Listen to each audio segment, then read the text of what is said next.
Part 2, Chapter 11. What I Heard in the Apple Barrel. No, not I, said Silver. Flint was cap'n, I was quartermaster, along of my timber leg. The same broadside I lost my leg, old Pew lost his deadlights. It was a master surgeon, him that amputated me, out of college and all, Latin by the bucket and what not. But he was hanged like a dog, and sun-dried like the rest, at Corso Castle. That was Roberts, men, that was, and comed of changing names to their ships, Royal Fortune and so on. Now, what a ship was christened, so let us stay, I says. So it was with the Cassandra, has brought us all safe home from Malabar, after England took the Viceroy of the Indies. So it was with the old Walrus, Flint's old ship, as I've seen AMUCK, with the red blood, and fit to sink with gold. Ah, cried another voice, that of the youngest hand on board, and evidently full of admiration. He was the flower of the flock, was Flint. Davis was a man too, by all accounts, said Silver. I never sailed along of him, first with England, then with Flint. That's my story. And now here on my own account, in a manner of speaking. I laid by 900 safe, from England, and 2,000 after Flint. That ain't bad for a man before the mast, all safe in bank. 'Tain't earning now, it's saving does it, you may lay to that. Where's all England's men now? I dunno. Where's Flint's? Why, most on 'em aboard here, and glad to get the duff. Been begging before that, some on 'em. Old Pew, as had lost his sight, and might have thought shame, spends £1,200 in a year, like a lord in Parliament. Where is he now? Well, he's dead now and under hatches, but for 2 years before that, shiver my timbers, the man was starving.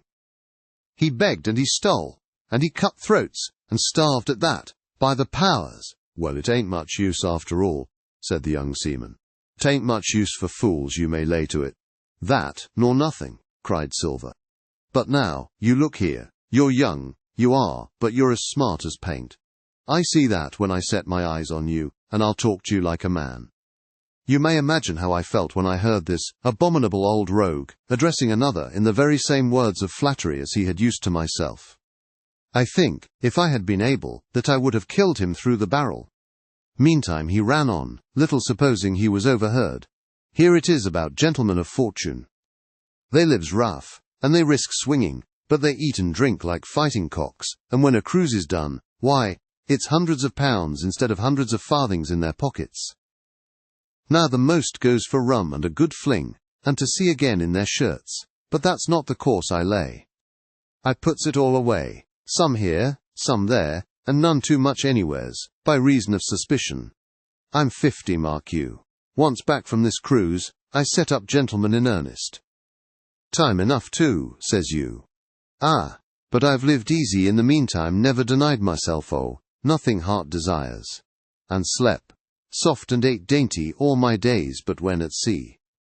And how did I begin? Before the mast, like you. Well, said the other, but all the other money's gone now, ain't it? You daren't show face in Bristol after this. Why, where might you suppose it was? Asked Silver derisively. At Bristol, in banks and places, answered his companion. It were, said the cook. It were when we weighed anchor. But my old missus has it all by now. And the spyglass is sold, lease and goodwill and rigging. And the old girl's off to meet me. I would tell you where, for I trust you, but it'd make jealousy among the mates. And can you trust your missus? Asked the other.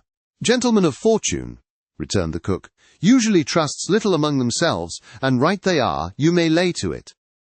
But I have a way with me, I have. When a mate brings a slip on his cable, one as knows me, I mean, it won't be in the same world with old John. There was some that was feared of Pew, and some that was feared of Flint, but Flint his own self was feared of me. Feared he was, and proud. There was the roughest crew afloat, was Flint's. The devil himself would have been feared to go to sea with them. Well now, I tell you, I'm not a boasting man, and you've seen yourself how easy I keep company, but when I was quartermaster, lambs wasn't the word for Flint's old buccaneers. Ah, you may be sure of yourself in old John's ship. "Well, I tell you now," replied the lad, "I didn't half a quarter like the job till I had this talk with you, John, but there's my hand on it now." "And a brave lad you were, and smart too," answered Silver, shaking hands so heartily that all the barrel shook, "and a finer figurehead for a gentleman of fortune I never clapped my eyes on." By this time I had begun to understand the meaning of their terms. By a gentleman of fortune they plainly meant neither more nor less than a common pirate, and the little scene that I had overheard was the last act in the corruption of one of the honest hands, perhaps of the last one left aboard. But on this point I was soon to be relieved, for Silver giving a little whistle, a third man strolled up and sat down by the party. "Dick Square," said Silver. "Oh, I know Dick was square," returned the voice of the coxswain Israel Hands. "He's no fool, is Dick," and he turned his quid and spat.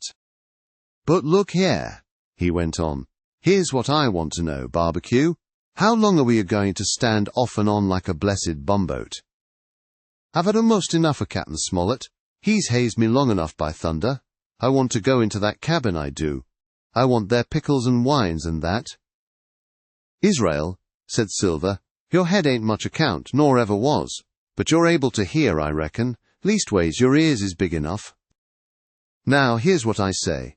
You'll berth forward, and you'll live hard, and you'll speak soft, and you'll keep sober till I give the word. And you may lay to that, my son." "Well, I don't say no, do I?" growled the coxswain. "What I say is, when. That's what I say." "When? By the powers!" cried Silver. "Well now, if you want to know, I'll tell you when. The last moment I can manage, and that's when. Here's a first-rate seaman, Captain Smollett, sails the blessed ship for us. Here's this squire and doctor with a map and such. I don't know where it is, do I? No more do you, says you. Well then, I mean this squire and doctor shall find the stuff, and help us to get it aboard, by the powers. Then we'll see. If I was sure of you all sons of double Dutchmen, I'd have Captain Smollett navigate us halfway back again before I struck." "Why, we're all seamen aboard here, I should think," said the lad Dick. "We're all forecastle hands, you mean," snapped Silver. "We can steer a course, but who's to set one? That's what all you gentlemen split on. First and last. If I had my way, I'd have Captain Smollett work us back into the trades at least. Then we'd have no blessed miscalculations and a spoonful of water a day. But I know the sort you are. I'll finish with 'em at the island, as soon's the blunt's on board, and a pity it is. But you're never happy till you're drunk. Split my sides, I've a sick heart to sail with the likes of you." "Easy all, Long John," cried Israel. "Who's a-crossin' of you?" "Why, how many tall ships, think ye now, have I seen laid aboard, and how many brisk lads drying in the sun at Execution Dock?" cried Silver. "And all for this same hurry and hurry and hurry. You hear me? I seen a thing or two at sea, I have. If you would only lay your course, and a pint to windward, you would ride in carriages, you would. But not you. I know you. You'll have your mouthful of rum tomorrow, and go hang. Everybody knowed you was a kind of a chaplain, John. But there's others as could hand and steer as well as you," said Israel. "They liked a bit of fun, they did. They wasn't so high and dry, nohow, but took their fling, like jolly companions every one." "So," says Silver. "Well, and where are they now?" "Pugh was that sort, and he died a beggarman. Flint was, and he died of rum at Savannah. Ah, they was a sweet crew, they was. Only where are they?" "But," asked Dick, "when we do lay 'em athwart, what are we to do with 'em anyhow?" "There's the man for me," cried the cook, admiringly. "That's what I call business. Well, what would you think? Put 'em ashore like maroons? That would have been England's way. Or cut 'em down like that much pork? That would have been Flint's, or Billy Bones's."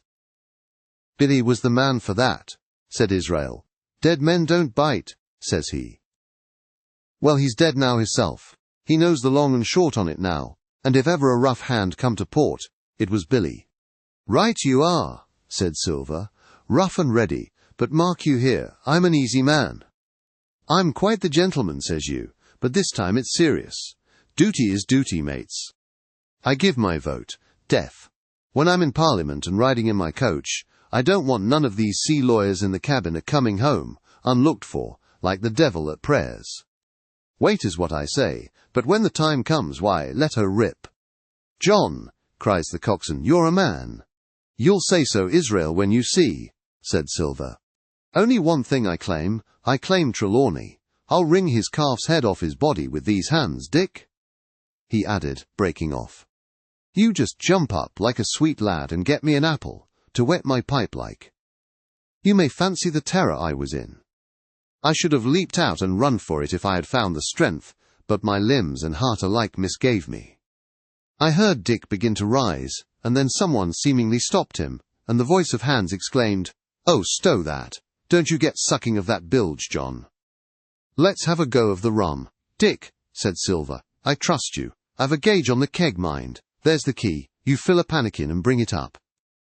Terrified as I was, I could not help thinking to myself that this must have been how Mr. Arrow got the strong waters that destroyed him. Dick was gone but a little while, and during his absence Israel spoke straight on in the cook's ear. It was but a word or two that I could catch, and yet I gathered some important news, for besides other scraps that tended to the same purpose, this whole clause was audible. Not another man of them'll jine. Hence there were still faithful men on board. When Dick returned, one after another of the trio took the pannikin and drank. One, to luck, another with a, "Here's to old Flint," and Silver himself saying in a kind of song, "Here's to ourselves, and hold your luff, plenty of prizes and plenty of duff." Just then, a sort of brightness fell upon me in the barrel, and looking up, I found the moon had risen, and was silvering the mizzen top, and shining white on the luff of the foresail, and almost at the same time, the voice of the lookout shouted, "Land ho!" Part 2, Chapter 12, Council of War. There was a great rush of feet across the deck. I could hear people tumbling up from the cabin and the forecastle, and slipping in an instant outside my barrel, I dived behind the foresail, made a double towards the stern, and came out upon the open deck in time to join Hunter and Dr. Livesey in the rush for the weather bow. There all hands were already congregated. A belt of fog had lifted almost simultaneously with the appearance of the moon.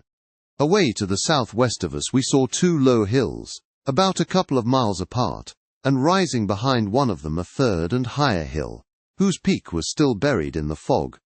All three seemed sharp and conical in figure.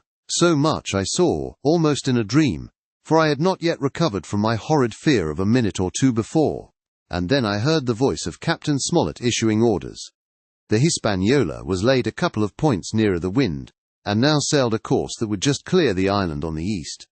"And now, men," said the captain, when all was sheeted home, "has any one of you ever seen that land ahead?" "I have, sir," said Silver. "I've watered there, with a trader I was cook in." "The anchorage is on the south, behind an islet, I fancy?" asked the captain. "Yes, sir, Skeleton Island, they calls it. It were a main place for pirates once, and a hand we had on board knowed all their names for it. That hill to the nor'ard they calls the foremast hill. There are 3 hills in a row running southward, fore, main, and mizzen, sir.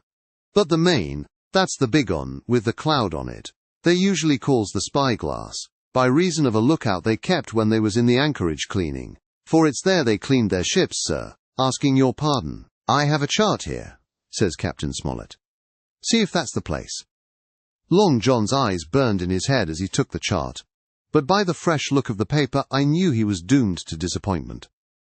This was not the map we found in Billy Bones's chest, but an accurate copy, complete in all things, names and heights and soundings, with the single exception of the red crosses and the written notes. Sharp as must have been his annoyance, Silver had the strength of mind to hide it.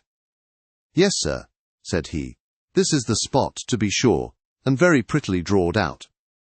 Who might have done that, I wonder? The pirates were too ignorant, I reckon. Aye, here it is, Captain Kidd's anchorage, just the name my shipmate called it. There's a strong current runs along the south, and then away nor'ard up the west coast." "Right you was, sir," says he, "to haul your wind and keep the weather of the island. Leastways, if such was your intention as to enter and careen, and there ain't no better place for that in these waters." "Thank you, my man," says Captain Smollett. "I'll ask you later on to give us a help. You may go."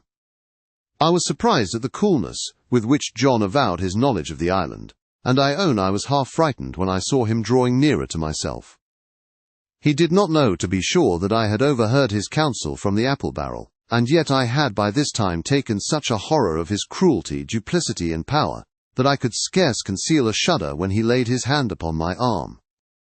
"Ah," says he, "this here is a sweet spot, this island, a sweet spot for a lad to get ashore on. You'll bathe, and you'll climb trees, and you'll hunt goats, you will, and you'll get aloft on them hills like a goat yourself. Why, it makes me young again. I was going to forget my timber leg, I was. It's a pleasant thing to be young and have 10 toes, and you may lay to that. When you want to go a bit of exploring, you just ask old John, and he'll put up a snack for you to take along." And clapping me in the friendliest way upon the shoulder, he hobbled off forward and went below. Captain Smollett, the squire, and Dr. Livesey were talking together on the quarterdeck, and anxious as I was to tell them my story, I durst not interrupt them openly. While I was still casting about in my thoughts to find some probable excuse, Dr. Livesey called me to his side. He had left his pipe below, and being a slave to tobacco, had meant that I should fetch it, but as soon as I was near enough to speak and not to be overheard, I broke immediately. "Doctor, let me speak. Get the captain and squire down to the cabin, and then make some pretence to send for me. I have terrible news." The doctor changed countenance a little, but next moment he was master of himself. "Thank you, Jim," said he quite loudly. "That was all I wanted to know," as if he had asked me a question, and with that he turned on his heel and rejoined the other two. They spoke together for a little, and though none of them started, or raised his voice, or so much as whistled, it was plain enough that Dr. Livesey had communicated my request, for the next thing that I heard was the captain giving an order to Job Anderson, and all hands were piped on deck.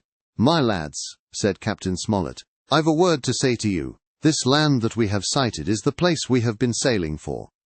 Mr. Trelawney, being a very open-handed gentleman, as we all know, has just asked me a word or two, and as I was able to tell him that every man on board had done his duty ALOW and aloft, as I never asked to see it done better, why, he and I and the doctor are going below to the cabin to drink your health and luck, and you'll have grog served out for you to drink our health and luck. I'll tell you what I think of this. I think it handsome. And if you think as I do, you'll give a good sea cheer for the gentleman that does it." The cheer followed. That was a matter of course, but it rang out so full and hearty that I confess I could hardly believe these same men were plotting for our blood. "One more cheer for Captain Smollett," cried Long John when the first had subsided, and this also was given with a will. On the top of that the 3 gentlemen went below, and not long after, word was sent forward that Jim Hawkins was wanted in the cabin. I found them all 3 seated round the table, a bottle of Spanish wine and some raisins before them, and the doctor smoking away, with his wig on his lap, and that, I knew, was a sign that he was agitated. The stern window was open, for it was a warm night, and you could see the moon shining behind on the ship's wake. "Now, Hawkins," said the squire, "you have something to say." "Speak up." I did as I was bid, and as short as I could make it, told the whole details of Silver's conversation. Nobody interrupted me till I was done, nor did any one of the 3 of them make so much as a movement, but they kept their eyes upon my face from first to last. "Jim," said Dr. Livesey, "take a seat." And they made me sit down at table beside them, poured me out a glass of wine, filled my hands with raisins, and all 3, one after the other, and each with a bow, drank my good health, and their service to me, for my luck and courage. "Now, Captain," said the squire, "you were right, and I was wrong. I own myself an ass, and I await your orders." "No more an ass than I, sir," returned the captain. "I never heard of a crew that meant to mutiny but what showed signs before, for any man that had an eye in his head to see the mischief and take steps according. But this crew," he added, "beats me." "Captain," said the doctor, "with your permission, that's Silver, a very remarkable man." "He'd look remarkably well from a yardarm, sir," returned the captain. "But this is talk. This don't lead to anything. I see 3 or 4 points, and with Mr. Trelawney's permission, I'll name them. You, sir, are the captain. It is for you to speak. says Mr. Trelawney grandly. "First point," began Mr. Smollett. "We must go on, because we can't turn back. If I gave the word to go about, they would rise at once. Second point, we have time before us, at least until this treasure's found. Third point, there are faithful hands. Now, sir, it's got to come to blows sooner or later, and what I propose is to take time by the forelock, as the saying is, and come to blows some fine day when they least expect it. We can count, I take it, on your own home servants, Mr. Trelawney?" "As upon myself," declared the squire. "3, reckoned the captain. Ourselves make 7, counting Hawkins here. Now, about the honest hands." "Most likely Trelawney's own men," said the doctor. "Those he had picked up for himself before he lit on Silver." "Nay," replied the squire. "Hans was one of mine." "I did think I could have trusted Hans," added the captain. "And to think that they're all Englishmen," broke out the squire. "Sir, I could find it in my heart to blow the ship up." "Well, gentlemen," said the captain, "the best that I can say is not much. We must lay to, if you please, and keep a bright lookout. It's trying on a man, I know. It would be pleasanter to come to blows, but there's no help for it till we know our men. Lay to and whistle for a wind, that's my view." "Jim here," said the doctor, "can help us more than anyone. The men are not shy with him, and Jim is a noticing lad. Hawkins, I put prodigious faith in you," added the squire. I began to feel pretty desperate at this, for I felt altogether helpless, and yet, by an odd train of circumstances, it was indeed through me that safety came. In the meantime, talk as we pleased, there were only 7 out of the 26 on whom we knew we could rely, and out of these 7 one was a boy, so that the grown men on our side were 6 to their 19. Part 3, Chapter 13. How I began my shore adventure. The appearance of the island when I came on deck next morning was altogether changed. Although the breeze had now utterly ceased, we had made a great deal of way during the night and were now lying becalmed about half a mile to the southeast of the low eastern coast. Grey-coloured woods covered a large part of the surface. This even tint was indeed broken up by streaks of yellow sandbrake in the lower lands, and by many tall trees of the pine family, out-topping the others, some singly, some in clumps, but the general colouring was uniform and sad. The hills ran up clear above the vegetation, in spires of naked rock. All were strangely shaped, and the spyglass, which was by 300 or 400 feet the tallest on the island, was likewise the strangest in configuration, running up sheer from almost every side, and then suddenly cut off at the top like a pedestal to put a statue on. The Hispaniola was rolling scuppers under in the ocean swell. The booms were tearing at the blocks, the rudder was banging to and fro, and the whole ship creaking, groaning and jumping like a manufactory. I had to cling tight to the backstay, and the world turned giddily before my eyes, for though I was a good enough sailor when there was way on this, standing still and being rolled about like a bottle was a thing I never learned to stand without a qualm or so, above all in the morning. On an empty stomach. Perhaps it was this. Perhaps it was the look of the island with its grey melancholy woods and wild stone spires, and the surf that we could both see and hear foaming and thundering on the steep beach, at least although the sun shone bright and hot. And the shorebirds were fishing and crying all around us, and you would have thought anyone would have been glad to get to land. After being so long at sea, my heart sank, as the saying is, into my boots. And from the first look onward, I hated the very thought of Treasure Island. We had a dreary morning's work before us, for there was no sign of any wind, and the boats had to be got out and manned, and the ship warped 3 or 4 miles round the corner of the island, and up the narrow passage to the haven behind Skeleton Island. I volunteered for one of the boats, where I had, of course, no business. The heat was sweltering, and the men grumbled fiercely over their work. Anderson was in command of my boat, and instead of keeping the crew in order, he grumbled as loud as the worst. "Well," he said with an oath, "it's not forever." I thought this was a very bad sign, for up to that day the men had gone briskly and willingly about their business, but the very sight of the island had relaxed the cords of discipline. All the way in, Long John stood by the steersman and conned the ship. He knew the passage like the palm of his hand, and though the man in the chains got everywhere more water than was down in the chart, John never hesitated once. "There's a strong scow with the ebb," he said, "and this here passage has been dug out. in a manner of speaking, with a spade. We brought up just where the anchor was in the chart, about a third of a mile from each shore, the mainland on one side and Skeleton Island on the other. The bottom was clean sand. The plunge of our anchor sent up clouds of birds wheeling and crying over the woods, but in less than a minute they were down again, and all was once more silent. The place was entirely landlocked, buried in woods, the trees coming right down to high water mark, the shores mostly flat, and the hilltops standing round at a distance in a sort of amphitheatre, one here, one there. Two little rivers, or rather two swamps, emptied out into this pond, as you might call it, and the foliage round that part of the shore had a kind of poisonous brightness.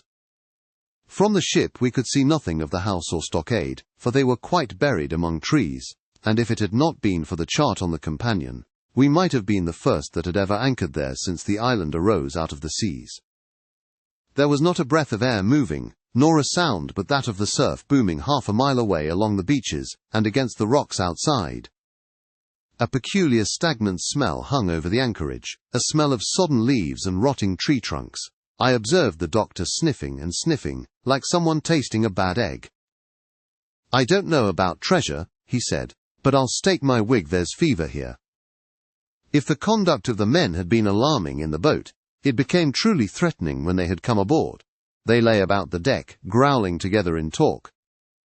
The slightest order was received, with a black look, and grudgingly and carelessly obeyed. Even the honest hands must have caught the infection, for there was not one man aboard to mend another. Mutiny, it was plain, hung over us like a thundercloud, and it was not only we of the cabin party who perceived the danger. Long John was hard at work, going from group to group, spending himself in good advice. And as for example, no man could have shown a better. He fairly outstripped himself in willingness and civility. He was all smiles to everyone. If an order were given, John would be on his crutch in an instant, with the cheeriest "Aye, aye, sir," in the world. And when there was nothing else to do, he kept up one song after another, as if to conceal the discontent of the rest. Of all the gloomy features of that gloomy afternoon, this obvious anxiety on the part of Long John appeared the worst. We held a council in the cabin.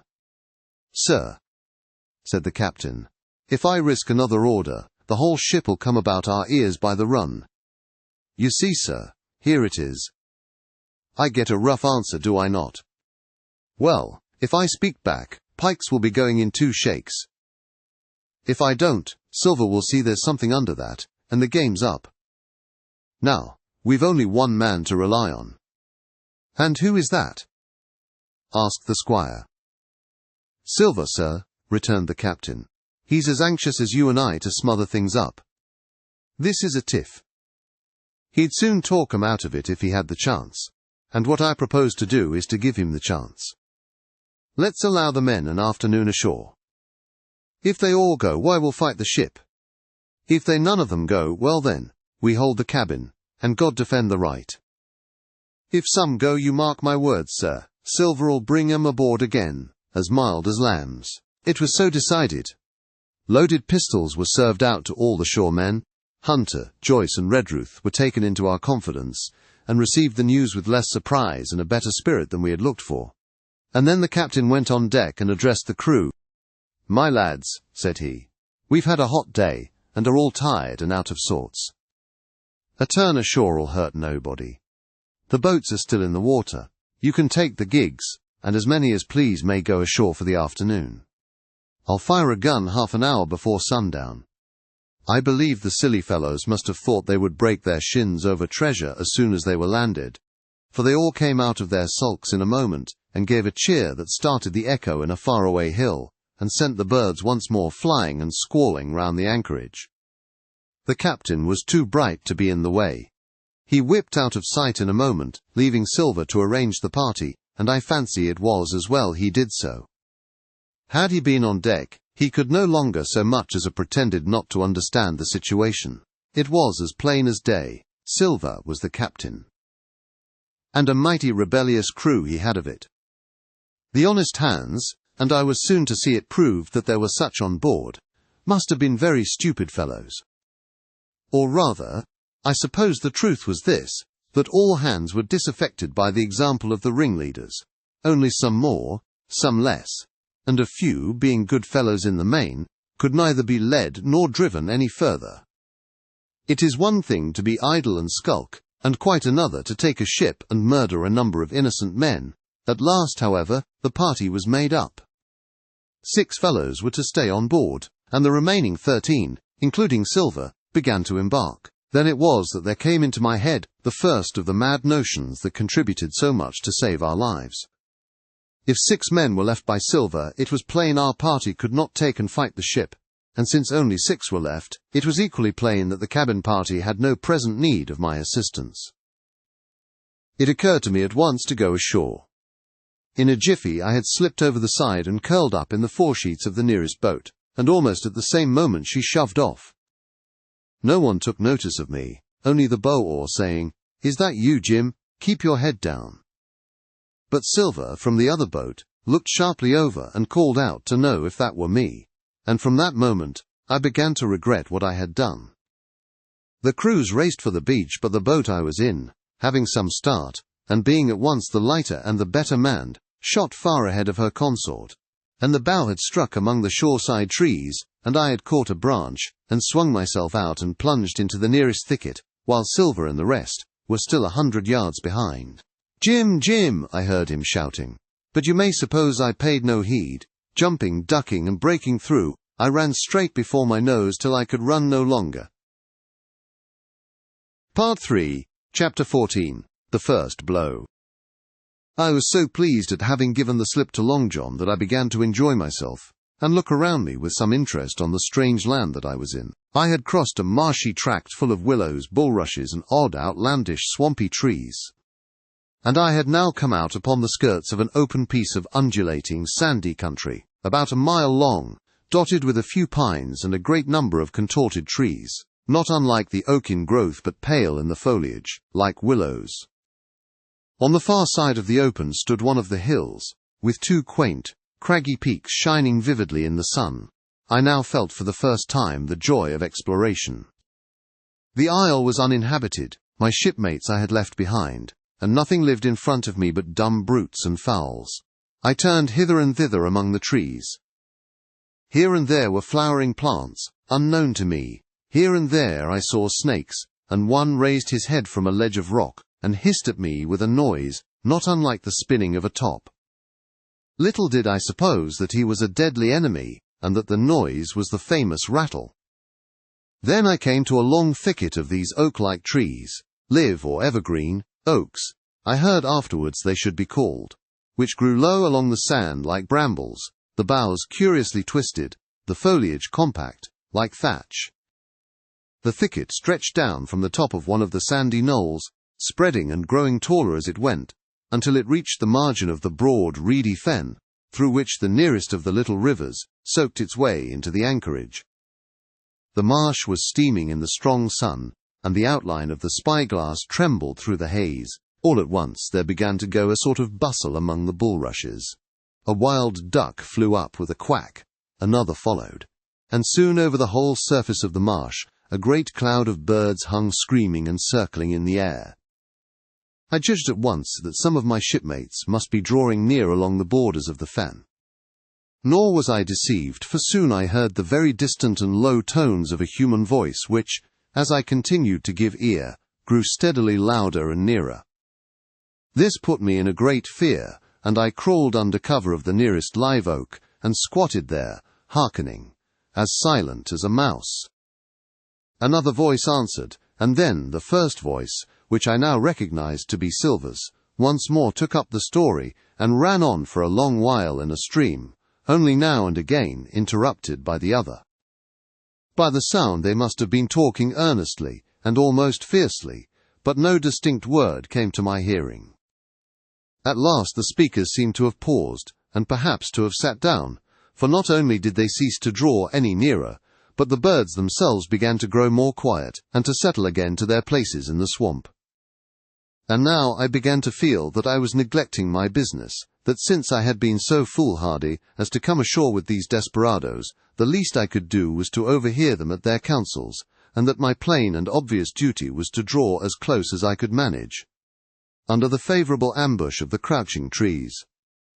I could tell the direction of the speakers pretty exactly, not only by the sound of their voices but by the behavior of the few birds that still hung in alarm above the heads of the intruders. Crawling on all fours, I made steadily but slowly towards them, till at last, raising my head to an aperture among the leaves, I could see clear down into a little green dell beside the marsh, and closely set about with trees, where Long John Silver and another of the crew stood face to face in conversation.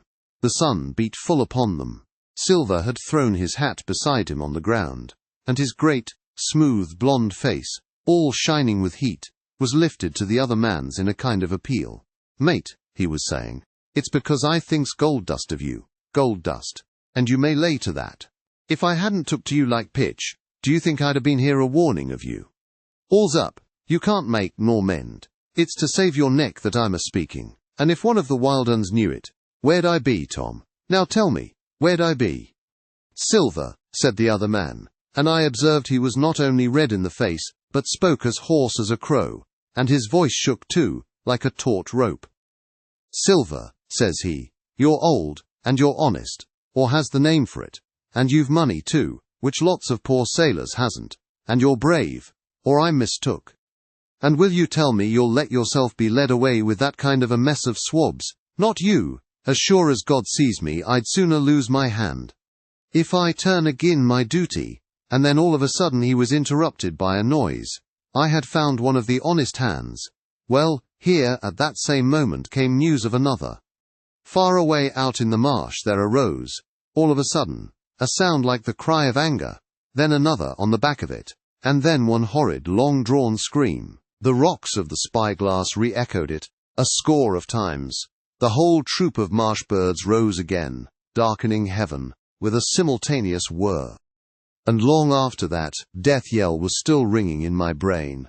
Silence had re-established its empire, and only the rustle of the redescending birds and the boom of the distant surges disturbed the languor of the afternoon.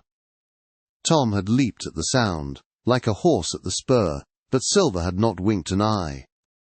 He stood where he was, resting lightly on his crutch, watching his companion like a snake about to spring. "John," said the sailor, stretching out his hand. "Hands off!" cried Silver, leaping back a yard, as it seemed to me, with the speed and security of a trained gymnast. "Hands off, if you like, John Silver," said the other. "It's a black conscience that can make you feared of me. But in heaven's name tell me, what was that?" "That?" returned Silver, smiling away, but warier than ever, his eye, a mere pinpoint in his big face, but gleaming like a crumb of glass. "That? Oh, I reckon that'll be Alan." And at this point, Tom flashed out like a hero. "Alan!" he cried. "Then rest his soul for a true seaman. And as for you, John Silver, long you've been a mate of mine, but you're mate of mine no more.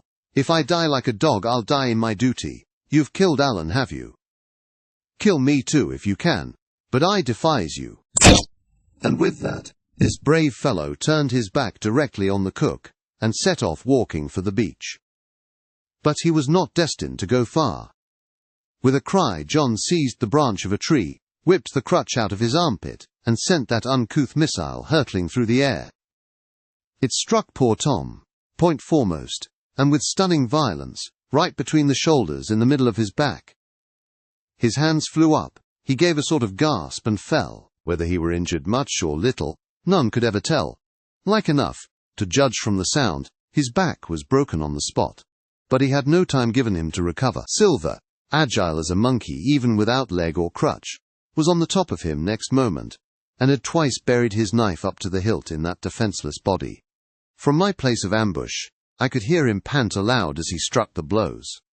I do not know what it rightly is to faint, but I do know that for the next little while the whole world swam away from before me in a whirling mist. Silver and the birds, and the tall spyglass hilltop, going round and topsy-turvy before my eyes, and all manner of bells ringing and distant voices shouting in my ear. When I came again to myself, the monster had pulled himself together, his crutch under his arm, his hat upon his head.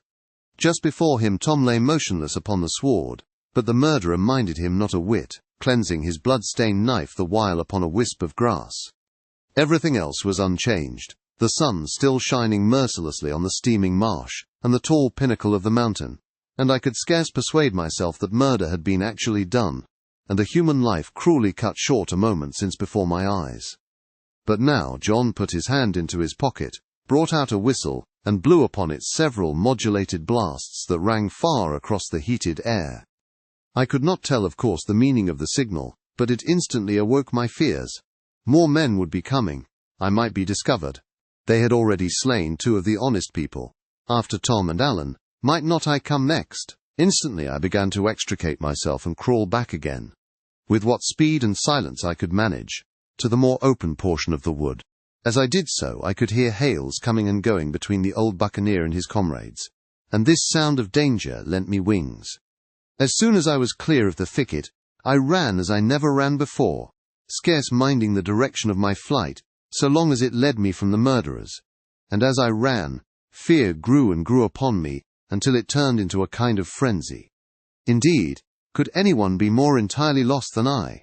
When the gun fired, how should I dare to go down to the boats among those fiends, still smoking from their crime? Would not the first of them who saw me wring my neck like a snipe's? Would not my absence itself be an evidence to them of my alarm, and therefore of my fatal knowledge? It was all over, I thought. Goodbye to the Hispaniola, goodbye to the squire, the doctor, and the captain. There was nothing left for me but death by starvation, or death by the hands of the mutineers. All this while, as I say, I was still running, and without taking any notice, I had drawn near to the foot of the little hill with the 2 peaks, and had got into a part of the island where the live oaks grew more widely apart, and seemed more like forest trees in their bearing and dimensions. Mingled with these were a few scattered pines, some 50, some nearer 70 feet high. The air, too, smelt more freshly than down beside the marsh. And here a fresh alarm brought me to a standstill with a thumping heart. Part 3, Chapter 15. The Man of the Island. From the side of the hill, which was here steep and stony, a spout of gravel was dislodged, and fell rattling and bounding through the trees. My eyes turned instinctively in that direction, and I saw a figure leap with great rapidity behind the trunk of a pine. What it was, whether bear or man or monkey, I could in no wise tell. It seemed dark and shaggy, more I knew not. But the terror of this new apparition brought me to a stand. I was now, it seemed, cut off upon both sides, behind me the murderers, before me this lurking nondescript. And immediately I began to prefer the dangers that I knew to those I knew not. Silver himself appeared less terrible in contrast with this creature of the woods, and I turned on my heel and, looking sharply behind me over my shoulder, began to retrace my steps in the direction of the boats. Instantly the figure reappeared, and making a wide circuit, began to head me off. I was tired at any rate, but had I been as fresh as when I rose, I could see it was in vain for me to contend in speed with such an adversary. From trunk to trunk the creature flitted like a deer, running manlike on 2 legs, but unlike any man that I had ever seen, stooping almost double as it ran. Yet a man it was, I could no longer be in doubt about that. I began to recall what I had heard of cannibals. I was within an ace of calling for help. But the mere fact that he was a man, however wild, had somewhat reassured me, and my fear of Silver began to revive in proportion. I stood still, therefore, and cast about for some method of escape, and as I was so thinking, the recollection of my pistol flashed into my mind. As soon as I remembered I was not defenceless, courage glowed again in my heart, and I set my face resolutely for this man of the island, and walked briskly towards him. He was concealed by this time behind another tree trunk, but he must have been watching me closely, for as soon as I began to move in his direction, he reappeared and took a step to meet me. Then he hesitated, drew back, came forward again, and at last, to my wonder and confusion, threw himself on his knees and held out his clasped hands in supplication. At that I once more stopped. "Who are you?" I asked. "Ben Gunn," he answered, and his voice sounded hoarse and awkward, like a rusty lock. "I'm poor Ben Gunn, I am, and I haven't spoke with a Christian these 3 years." I could now see that he was a white man like myself, and that his features were even pleasing. His skin, wherever it was exposed, was burnt by the sun. Even his lips were black, and his fair eyes looked quite startling in so dark a face. Of all the beggarmen that I had seen or fancied, he was the chief for raggedness. He was clothed with tatters of old ship's canvas and old sea-cloth, and this extraordinary patchwork was all held together by a system of the most various and incongruous fastenings, brass buttons, bits of stick, and loops of tarry gaskin. About his waist he wore an old brass-buckled leather belt, which was the one thing solid in his whole accoutrement. 3 years, I cried. Were you shipwrecked? Nay, mate, said he, marooned. I had heard the word, and I knew it stood for a horrible kind of punishment, common enough among the buccaneers, in which the offender is put ashore with a little powder and shot, and left behind on some desolate and distant island. Marooned 3 years agone, he continued, and lived on goats since then, and berries and oysters. Wherever a man is, says I, a man can do for himself. But, mate, my heart is sore for Christian diet. You mightn't happen to have a piece of cheese about you now? No? Well, many's the long night I've dreamed of cheese, toasted mostly, and woke up again, and here I were. If ever I can get aboard again, said I, you shall have cheese by the stone. All this time he had been feeling the stuff of my jacket, smoothing my hands, looking at my boots, and generally, in the intervals of his speech, showing a childish pleasure in the presence of a fellow creature. But at my last words he perked up into a kind of startled slyness. If ever you can get aboard again, says you, he repeated. Why now, who's to hinder you? Not you, I know, was my reply. And right you was, he cried. Now you, what do you call yourself, mate? Jim, I told him. Jim, says he, quite pleased apparently. Well now, Jim, I've lived that rough, as you'd be ashamed to hear of. Now, for instance, you wouldn't think I had had a pious mother, to look at me, he asked. Why, no, not in particular, I answered. Ah, well, said he, but I had, remarkable pious. And I was a civil pious boy, and could rattle off my catechism that fast, as you couldn't tell one word from another. And here's what it come to, Jim, and it begun with Chuck Farthen, on the blessed gravestones. That's what it begun with, but it went further than that, and so my mother told me and predict the whole, she did, the pious woman. But it were Providence that put me here. I've thought it all out in this here lonely island, and I'm back on piety. You don't catch me tasting rum so much, but just a thimbleful for luck, of course, the first chance I have. I'm bound I'll be good, and I see the way too. And, Jim, looking all round him and lowering his voice to a whisper, I'm rich. I now felt sure that the poor fellow had gone crazy in his solitude, and I suppose I must have shown the feeling in my face, for he repeated the statement hotly. Rich! Rich! I says, and I'll tell you what, I'll make a man of you, Jim. Ah, Jim, you'll bless your stars, you will, you was the first that found me. And at this there came suddenly a lowering shadow over his face, and he tightened his grasp upon my hand, and raised a forefinger threateningly before my eyes.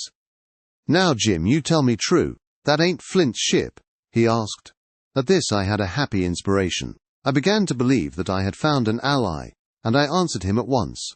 It's not Flint's ship, and Flint is dead, but I'll tell you true as you ask me. There are some of Flint's hands aboard. Worse luck for the rest of us. Not a man, with one leg, he gasped. Silver? I asked. Ah, Silver, says he. That were his name. He's the cook, and the ringleader too. He was still holding me by the wrist, and at that, he give it quite a ring. If you was sent by Long John, he said, I'm as good as pork, and I know it. But where was you, do you suppose?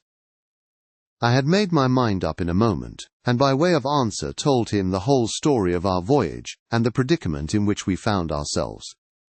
He heard me with the keenest interest, and when I had done, he patted me on the head. You're a good lad, Jim, he said, and you're all in a clove hitch, ain't you? Well, you just put your trust in Ben Gunn. Ben Gunn's the man to do it. Would you think it likely now that your squire would prove a liberal-minded one in case of help? Him being in a clove hitch, as you remark. I told him the squire was the most liberal of men. Aye, but you see, returned Ben Gunn, I didn't mean giving me a gate to keep, and a suit of livery clothes and such. That's not my mark, Jim. What I mean is, would he be likely to come down to the tune of, say, £1,000 out of money that's as good as a man's own already? I am sure he would, said I, As it was, all hands were to share. And a passage home, he added with a look of great shrewdness. Why, I cried, the squire's a gentleman. And besides, if we got rid of the others, we should want you to help work the vessel home. Ah, said he, so you would. And he seemed very much relieved. Now I'll tell you what, he went on. So much I'll tell you, and no more. I were in Flint's ship when he buried the treasure. He and 6 along. 6 strong seamen. They was ashore nigh on a week, and us standing off and on in the old Walrus. One fine day up went the signal, and here come Flint by himself in a little boat, and his head done up in a blue scarf. The sun was getting up, and mortal white he looked about the cutwater. But there he was, you mind, and the 6 all dead, dead and buried. How he done it, not a man aboard us could make out. It was battle, murder, and sudden death. Leastways, him against 6. Billy Bones was the mate. Long John, he was quartermaster, and they asked him where the treasure was. Ah, says he, you can go ashore if you like, and stay, he says. But as for the ship, she'll beat up for more by thunder. That's what he said. Well, I was in another ship 3 years back, and we sighted this island. Boys, said I, here's Flint's treasure. Let's land and find it. The captain was displeased at that, but my messmates were all of a mind and landed. 12 days they looked for it, and every day they had the worse word for me, until one fine morning all hands went aboard. As for you, Benjamin Gunn, says they, here's a musket, they says, and a spade and pickaxe. You can stay here and find Flint's money for yourself, they says. Well, Jim, 3 years have I been here, and not a bite of Christian diet from that day to this. But now you look here, look at me. Do I look like a man before the mast? No, says you, nor I weren't neither, I says. And with that he winked and pinched me hard. Just you mention them words to your squire, Jim, he went on. Nor he weren't, neither. That's the words. 3 years he were the man of this island, light and dark, fair and rain, and sometimes he would maybe think upon a prayer, says you, and sometimes he would maybe think of his old mother, so be as she's alive, you'll say.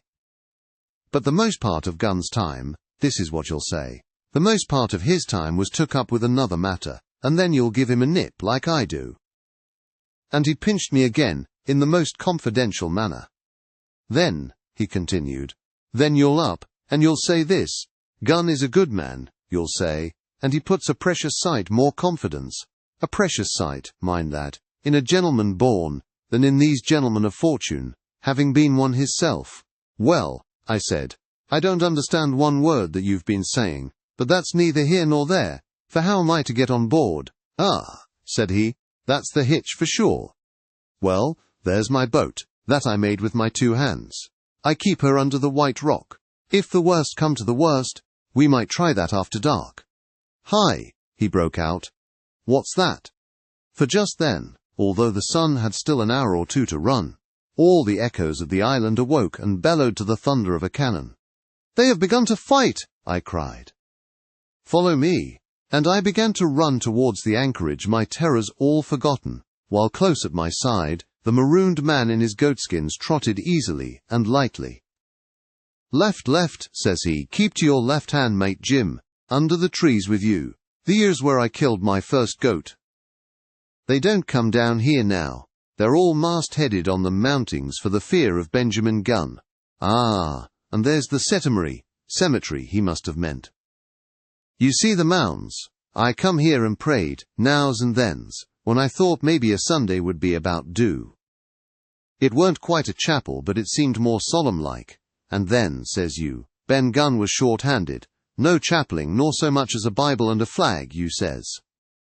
So he kept talking as I ran, neither expecting nor receiving any answer. The cannon shot was followed, after a considerable interval, by a volley of small arms. Another pause, and then, not a quarter of a mile in front of me, I beheld the Union Jack flutter in the air above a wood,